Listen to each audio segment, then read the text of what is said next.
नमस्कार दोस्तों, आज सुनते हैं एक कहानी महाकंजूस बल्लू शाह की। बल्लू शाह गुजरात का रहने वाला था और बड़ा ही कंजूस मक्खी चूस था। पैसा खर्च करने में उसकी जान निकलती थी।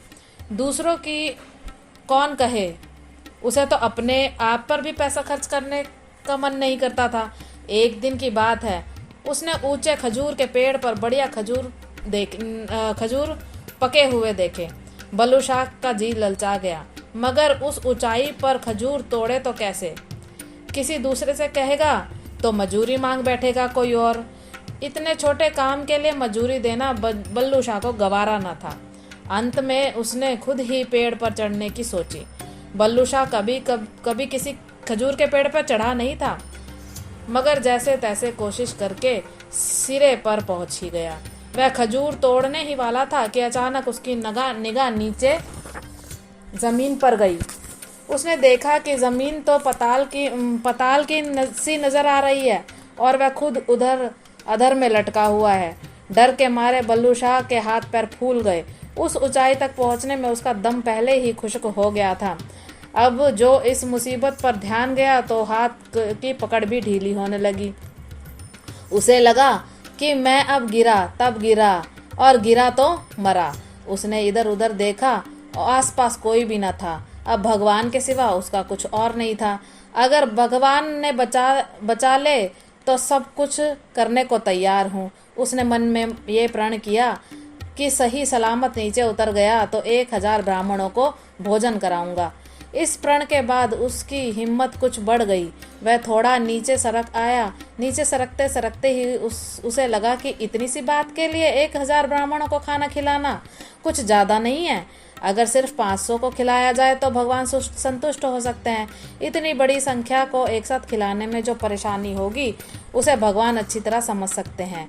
थोड़ा और नीचे आने पर उसने मन ही मन कहा, सही तो होगा कि 500 के बदले सिर्फ 200 को खिलाया जाए। इसी तरह वह धीरे धीरे ब्राह्मणों की संख्या घटाता गया। अंत में वह जमीन पर उतर आया तो उसने एक बार फिर बड़ी गंभीरता से प्रण किया कि भगवान प्रसन्न करने के लिए केवल एक ब्राह्मण को खाना खिलाया जाएगा।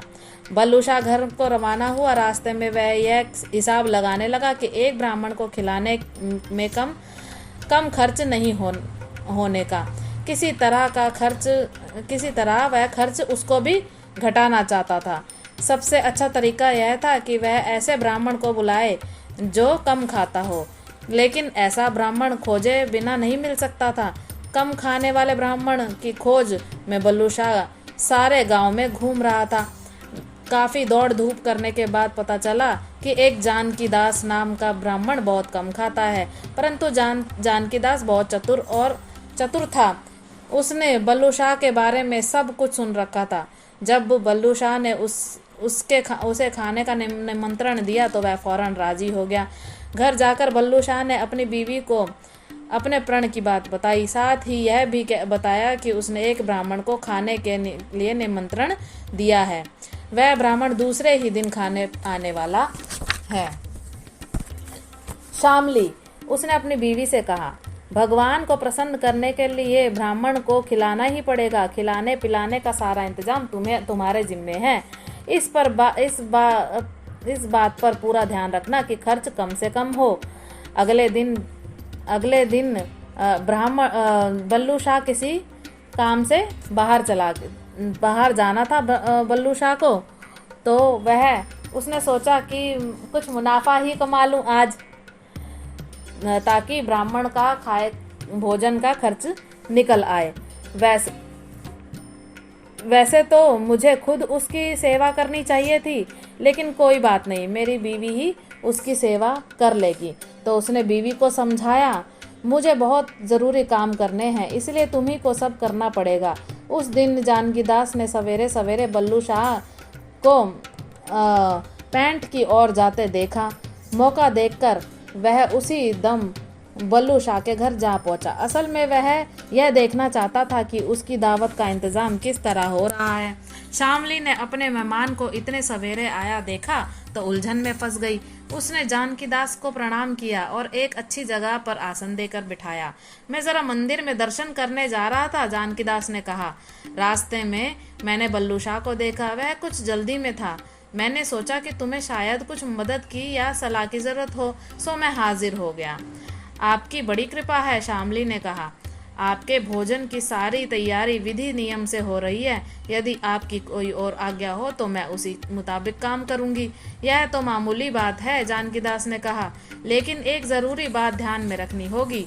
प्रण तो केवल एक ब्राह्मण को खिलाने का है, परंतु तुम्हें 10-12 आदमियों की आवश्यकता के बराबर भोजन तैयार करना होगा।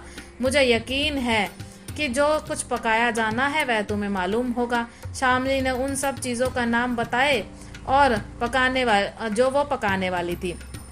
बिल्कुल ठीक, जानकीदास ने कहा, परंतु सब विघ्नों को दूर करने वाले गणेश जी को प्रसन्न करने के लिए 3 प्रकार की मिठाइयाँ और रख दी जाएं तो कोई हर्ज नहीं होगा।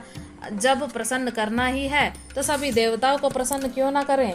इतना कहकर जानकीदास चला गया। शामली ने दोपहर होने तक भोजन पका कर तैयार कर लिया। थोड़ी ही देर में ब्राह्मण देवता भी आ गए। खाना तो तैयार हो ही गया होगा, जानकीदास ने कहा। पहले हम पारिवारिक देवताओं की संतुष्टि करेंगे। शामली ने एक दिया जलाया और फिर सारा भोजन उसके सामने परोस दिया। तब जानकीदास ने कहा, तुम बड़ी सयानी औरत जान पड़ती हो। तुम्हारे भोजन परोसने का ढंग बिल्कुल सही है शास्त्र के अनुसार, लेकिन भेंट की सामग्री में सोने की 2 मोहरें भी होनी चाहिए। अब तुम देख लो, मोहरों का होना तो बहुत जरूरी है। शामली को याद था कि मोहरे के बारे में उसके पति ने कुछ नहीं कहा, लेकिन यदि यह जरूरी रिवाज है तो मोहरें भी रखनी होगी। अब पावन अवसर पर तर्क वितर्क भी तो नहीं किया जा सकता। फिर जानकीदास जमीने बैठ गया। उसने खूब डटकर भोजन किया। जब उसका पेट भर गया तो उसने अपनी चादर फैलाई और बचा कुचा सारा भोजन बांध कर एक भारी भरकम गठरी बना ली। यह सब वह अपने परिवार वालों के लिए ले जा रहा था। देवताओं की भेंट के लिए दी हुई सोने की 2 मोहरें भी उसने अपनी अंटी में खोस ली और कहा, भोजन बहुत अच्छा था, ब्राह्मण संतुष्ट हुआ। भगवान तुमसे और बल्लू शाह से अवश्य प्रसन्न होंगे। अब सिर्फ एक आचार ही बाकी रह गया है और वह है दक्षिणा। शामली कुछ समझी नहीं। तब जानकीदास ने समझाते हुए कहा, जब किसी ब्राह्मण को भोजन कराया जाता है ना तो तो तब तक पूरा नहीं माना जाता जब तक कम से कम 2 सोने की मोहरें दक्षिणा में ना दो। यह तो जग जानी रीति है। तुम जैसी योग्य गृहिणी को तो इसका पता होना चाहिए। बेचारी शामली मन ही मन डर रही थी कि बल्लू शाह इस तरह दक्षिणा देना कतई पसंद नहीं करेगा, लेकिन अगर यह जगजानी रीति है तो दिया बिना चारा भी नहीं। उसने जानकीदास को 2 मोहरें और दे दी।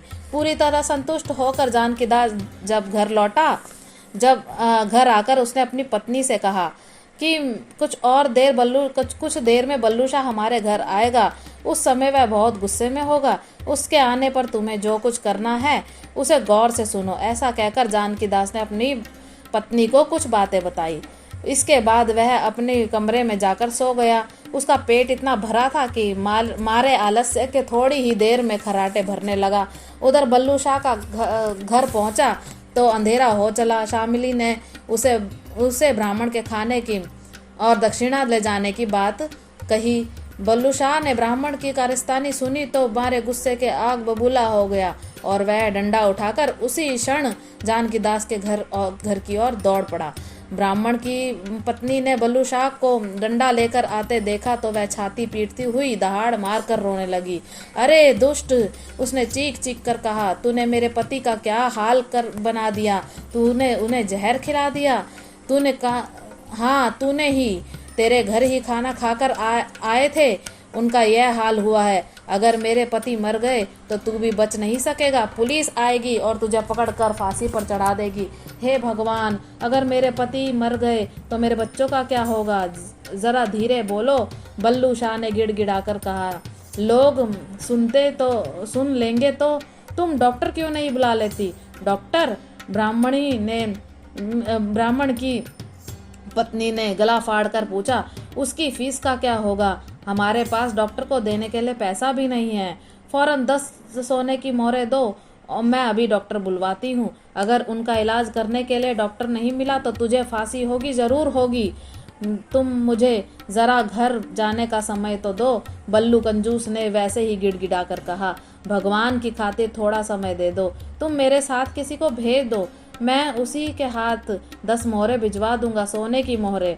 तुम शहर के सब से अच्छे डॉक्टर को दिखाना। तब बल्लू शाह जानकी दास के लड़के को लेकर जितनी तेजी से हो सकता था घर की ओर भागा। उसे देखते ही उसकी पत्नी ने पूछा, इतनी हड़बड़ी में क्यों हो, क्या हुआ? अगर भगवान, बल्लू शाह ने कहा, सत्यानाश हो गया, तूने जानकी दास को जहर खिला दिया और फांसी मुझे होने वाली है। बल्लू शाह ने चटपट अपनी तिजोरी खोली और 10 सोने की मोहरें निकाली और जानकी दास के लड़के को देकर बोला, ये मोहरें लेकर भागो और अपनी अम्मा से कहना कि जल्दी से जल्दी और अच्छे डॉक्टर से इलाज करवाए। लड़का मोहरें लेकर चल दिया। उसके जाते ही बल्लू शाह को फिर भगवान की याद आई। हे भगवान, उसने कहा फांसी के फंदे से बचा लो तो 1000 ब्राह्मणों को और भोजन कराऊंगा, पूरे 1001।